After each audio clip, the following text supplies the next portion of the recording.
ಆತ್ಮೀಯ ಬಂಧುಗಳೇ, ಶ್ರೀರಾಮಚರಿತಮಾನಸ ಅಯೋಧ್ಯಾಕಾಂಡ, ಇದರಿಂದ ಚೌಪಾಯಿಗಳು ಮತ್ತು ದೋಹೆಯನ್ನು ತಿಳ್ಕೊಳ್ಳೋಣ. ಭರತಹಿ ಹೋಯಿ ನ ರಾಜಮಧು ಬಿಧಿ ಹರಿ ಹರಿಪದ ಪಾಯಿ ಕಬಹುಕಿ ಕಾಂಜಿ ಸೀಕರನಿ ಚೀರ ಸಿಂಧು ಬಿನಸಾಯಿ ತಿಮಿರು ತರುಣ ತರನಿಹಿ ಮಕು ಗಿಲಯಿ ಗಗನು ಮಗನ ಮಕು ಮೇಘಹಿ ಮಿಲಯಿ गोपद जल बूढ़ही घट जोनी सहज क्षमा बरु छाड़ई छोनी मसक फूंक मकु मेरु उड़ाई होई न नृप मधु भरत ही भाई लखन तुम्हार सपथ पितु आना सुचि संबंधु नहीं भरत समाना सगुन खीरु अवगुन जलु ताता मिलई रचई पर पंचु विधाता भरतु हंस रवि बंस तड़ागा जनमि कीन्ह गुण दोष विभागा गहि गुण पयतजि अवगुण बारी निज जस जगत कीन्हि अजि आरी कहत भरत गुण सीलु सुभावु प्रेम पयोधि मगन रघुरामु. ಇವು ಚೌಪಾಯಿಗಳು ಮತ್ತು ದೋಹೆ. ಈಗ ಇದರ ಅರ್ಥವನ್ನು ತಿಳ್ಕೊಳ್ಳೋದಕ್ಕೆ ನಾವು ಪ್ರಯತ್ನ ಮಾಡೋಣ. ಇಲ್ಲಿ ತುಳಸಿದಾಸರು ಹೇಳ್ತಾರೆ, ಲಕ್ಷ್ಮಣನ ಮಾತನ್ನ ಕೇಳಿ ಸೀತಾರಾಮರು ಅವನಿಗೆ ಹೇಳ್ತಾರೆ, ನೀನು ಹೇಳಿದ್ದು ನಿಜ. ರಾಜ್ಯದ ಮದ ಅನ್ನೋದು ಯಾರನ್ನಾದರೂ ಕೂಡ ಉನ್ಮತ್ತನನ್ನಾಗಿ ಮಾಡಿಬಿಡುತ್ತೆ. ಸಾಧು ಸಂತರನ್ನ ಸೇವಿಸದೇ ಇರುವಂಥವರು ರಾಜ್ಯದ ಅಧಿಕಾರ ಅನ್ನುವಂತಹ ಮದಿರಾಪಾನದಿಂದ ಉನ್ಮತ್ತರಾಗೇ ಆಗ್ತಾರೆ. ಅದು ಖಂಡಿತವಾಗ್ಲೂ ನಿಜಾನೇ. ಆದರೆ ಲಕ್ಷ್ಮಣ, ಭರತನಂತಹ ಉತ್ತಮ ಪುರುಷರು ಈ ಬ್ರಹ್ಮ ಸೃಷ್ಟಿಯಲ್ಲಿ ಇಲ್ಲಿವರೆಗೂ ಕೂಡ ಕಂಡಿಲ್ಲ, ಕೇಳಿಲ್ಲ. ಅಂದರೆ ಅವನಂಥವರು ಸಿಗೋದು ಇಲ್ಲ, ನಾವು ಅಂಥವ್ರ ಬಗ್ಗೆ ನೋಡೂ ಇಲ್ಲ, ಕೇಳೂ ಇಲ್ಲ ಅಂತ ಹೇಳ್ತಾರೆ. ಅಂಥ ಭರತ ಅವನು ಅಯೋಧ್ಯೆಯ ರಾಜ್ಯದ ಮಾತಿರಲಿ, ಬ್ರಹ್ಮ ವಿಷ್ಣು ಮಹೇಶ್ವರ ಇವರ ಪದವಿ ಸಿಕ್ಕಿದ್ರೂ ಕೂಡ ಭರತನಿಗೆ ರಾಜ್ಯದ ಮದ ಅನ್ನೋದು ಬರೋದೇ ಇಲ್ಲ. ಅಂದರೆ ಅಂಥ ಒಂದು ಒಳ್ಳೆ ಗುಣ ಅವನ ಒಂದು ಸ್ವಭಾವ ಏನು ಅಂತ ನಮಗೆ ಗೊತ್ತಿದೆಯಪ್ಪ, ಅವನು ಆ ರೀತಿ ಅಲ್ಲ, ಅಂಥ ಒಳ್ಳೆ ಗುಣ ಇರೋವನವನು ಅಂತಂದ್ಬಿಟ್ಟು ಇಲ್ಲಿ ಈಗ ಅದಕ್ಕೆ ಉಪಮಾನವನ್ನು ಕೊಟ್ಟು ಹೇಳ್ತಾ ಇದ್ದಾರೆ. ಏನು ಅಂತಂದರೆ, ಈಗ ಆಗದೇ ಇರುವಂಥದ್ದು ಏನೇನು ಈ ಸೃಷ್ಟಿಯಲ್ಲಿ ಆಗಲ್ಲ ಅಂತ ನಾವು ಅಂದ್ಕೊಂಡಿದ್ದೀವೋ ಅದು ಆಗಬಹುದು ಬೇಕಾದರೆ, ಆದರೆ ಭರತ ಹಾಗೆ ಅವನು ರಾಜ್ಯದ ಮದದಿಂದ ಈ ರೀತಿ ಮಾಡೋದಿಲ್ಲ ಅಂತ ಹೇಳ್ತಾ ಇದ್ದಾರೆ. ಅದಕ್ಕೆ ಎಕ್ಸಾಂಪಲ್ ನೋಡಿ, ಈಗ ಗೊತ್ತಾಗತ್ತೆ ನಮಗೆ. ಹುಳಿಯ ಒಂದು ತೊಟ್ಟಿನಿಂದ ಕ್ಷೀರ ಸಮುದ್ರ ಒಡೆದು ಹೋಗುತ್ತಾ ಅಂತ ಕೇಳ್ತಾ ಇದ್ದಾರೆ. ಈಗ ಕ್ಷೀರ ಸಮುದ್ರ, ಹಾಲಿನ ಸಮುದ್ರ, ಆ ಹಾಲಿನ ಸಮುದ್ರದಲ್ಲಿ ಒಂದೇ ಒಂದು ತೊಟ್ಟು ಹುಳಿ ಹಾಕಿದ್ರೆ ಅದೇನಾದರೂ ಒಡೆದೋಗುತ್ತಾ? ಇಲ್ಲ. ಈ ರಾಜ್ಯ ಲೋಭ ಅನ್ನೋದು ಹುಳಿ. ಭರತ ಆ ಸಾಗರ, ಅವನನ್ನಿದೇನು ಮಾಡೋದಿಲ್ಲ ಅಂತ ಹೇಳ್ತಾ ಇದ್ದಾನೆ. ಅಂದರೆ ಆ ಭರತನಿಗೆ ಈ ರಾಜ್ಯ ಒಂದು ಸಿಕ್ತು ಅಂದಿದ ತಕ್ಷಣ ಅವನಲ್ಲಿ ಮದ ಬರೋದಕ್ಕೆ ಸಾಧ್ಯನೇ ಇಲ್ಲ ಅಂತ ಹೇಳ್ತಾ ಇದ್ದಾರೆ.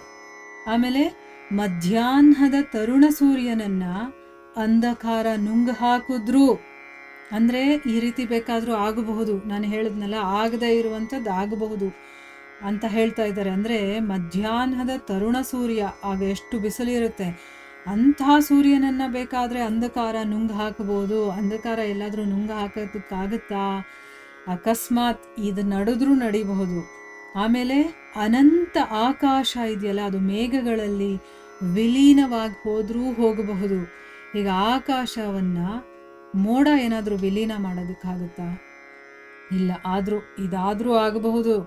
ಆಮೇಲೆ ಸಮುದ್ರವನ್ನೇ ಆಪೋಷಣ ಮಾಡಿದಂತಹ ಅಗಸ್ತ್ಯರು ಗೋವಿನ ಗೊರಸಿನಷ್ಟು ನೀರಲ್ಲಿ ಮುಳುಗೋದ್ರೂ ಹೋಗಬಹುದು. ಅಂದರೆ ಅರ್ಥ ಏನು? ಸಮುದ್ರವನ್ನು ಆಪೋಷಣ ಮಾಡ್ತಾರೆ ಯಾರು? ಅಗಸ್ತ್ಯರು. ಒಂದೇ ಒಂದು ಬೊಗಸೆಯಲ್ಲಿ ನೀರನ್ನು ತಗೊಂಡು ಅವ್ರು ಹೀಗೆ ಕುಡಿದು ಬಿಡ್ತಾರೆ. ನಾವು ಈಗ ತೀರ್ಥ ತಗೊಂಡು ಕುಡಿತೀವಲ್ವಾ, ಆ ರೀತಿ ಇದನ್ನು ನಂಬಕ್ಕಾಗತ್ತಾ ನಾವು? ಆದರೆ ಅವ್ರು ಮಾಡಿ ತೋರಿಸಿದ್ದಾರೆ.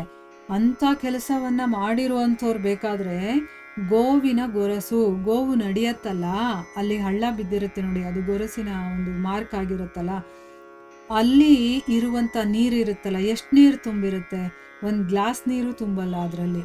ಅಂಥ ನೀರಲ್ಲಿ ಬೇಕಾದರೆ ಅಗಸ್ತ್ಯರು ಮುಳುಗೋಗ್ಬೋದು. ಯಾಕಂದರೆ ಅವರು ಸಾಧ್ಯವಿಲ್ಲದೆ ಇರುವಂಥ ಕೆಲಸವನ್ನು ಮಾಡಿ ತೋರಿಸಿದ್ದಾರೆ. ಸಮುದ್ರದ ನೀರನ್ನು ತೀರ್ಥದ ಥರ ಕುಡಿದು ಬಿಡ್ತಾರೆ. ಆ ರೀತಿ ಮಾಡಿದ್ದಾರೆ ಅಂತಂದಮೇಲೆ ಗೋವಿನ ಗೊರಸಿನ ನೀರಲ್ಲಿ ಬೇಕಾದರೆ ಅವರು ಬಿದ್ದು ಸತ್ತು ಹೋಗ್ಬೋದು.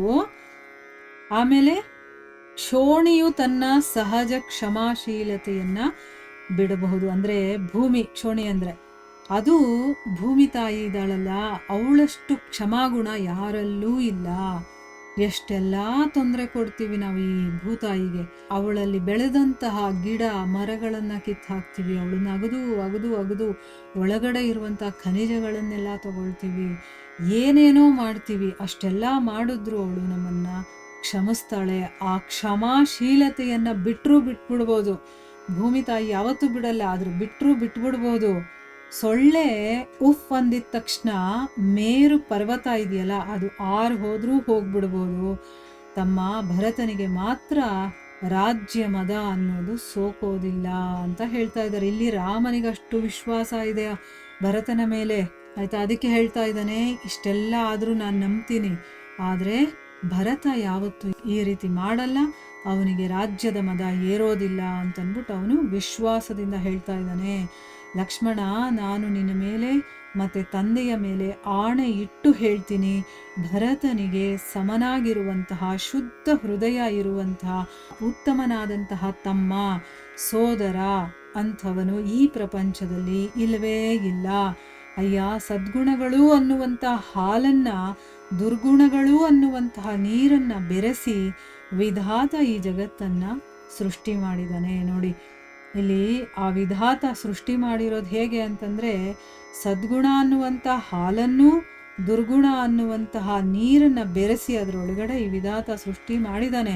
ಆದರೆ ಸೂರ್ಯವಂಶ ಅನ್ನುವಂತಹ ಸರೋವರದಲ್ಲಿ ಭರತ ಅನ್ನುವಂತಹ ಹಂಸ ಹುಟ್ಟಿ ನೀರ ಕ್ಷೀರವನ್ನ ಅಂತಂದ್ರೆ ಏನು, ಗುಣದೋಷಗಳನ್ನು ಬೇರೆ ಬೇರೆ ವಿಂಗಡಿಸಿದ್ದಾನೆ.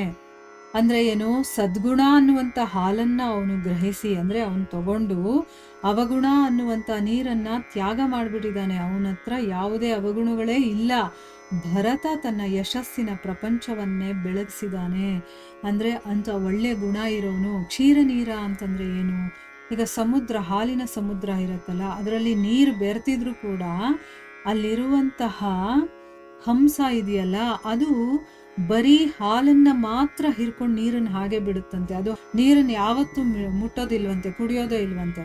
ಅದೇ ರೀತಿ ಭರತ ಎರಡನ್ನೂ ಮಿಕ್ಸ್ ಮಾಡಿರುವಂಥ ಪ್ರಪಂಚದಲ್ಲಿ ಇದ್ರೂ ಕೂಡ, ಎರಡೂ ಗುಣಗಳನ್ನು ಕೊಟ್ಟಿದ್ರೂ ಕೂಡ ಭರತ ಏನು ಮಾಡಿದ್ದಾನೆ, ಬರೀ ಸದ್ಗುಣಗಳನ್ನು ತಗೊಂಡು ದುರ್ಗುಣಗಳು ಅವಗುಣಗಳು ಅಂತ ನಾವೇನು ಹೇಳ್ತೀವೋ ಆ ನೀರನ್ನು ತ್ಯಾಗ ಮಾಡಿದ್ದಾನೆ. ಅವನಲ್ಲಿ ಯಾವುದೇ ಅವಗುಣಗಳಿಲ್ಲ.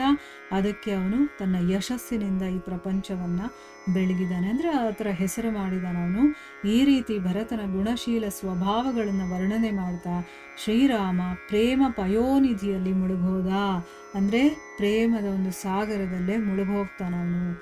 ಈಗ ಯಾರ ಮೇಲೆ ಅತಿಯಾದ ಪ್ರೀತಿ ಇರುತ್ತೋ ಅವರನ್ನು ನೆನೆಸ್ಕೊಂಡಾಗ, ಅವರ ಗುಣಗಳನ್ನು ನೆನೆಸ್ಕೊಂಡಾಗ, ಅವರ ಲೀಲೆಗಳನ್ನು ನೆನೆಸ್ಕೊಂಡಾಗ ನಾವು ಅವರ ಪ್ರೀತಿಯ ಒಂದು ಸಮುದ್ರದಲ್ಲೇ ಮುಳುಗಿ ಹೋಗ್ತೀವಿ. ನಾವು ಈ ಕಡೆ ಬರೋದಕ್ಕೆ ನಮಗೆ ಇಷ್ಟ ಆಗೋದಿಲ್ಲ.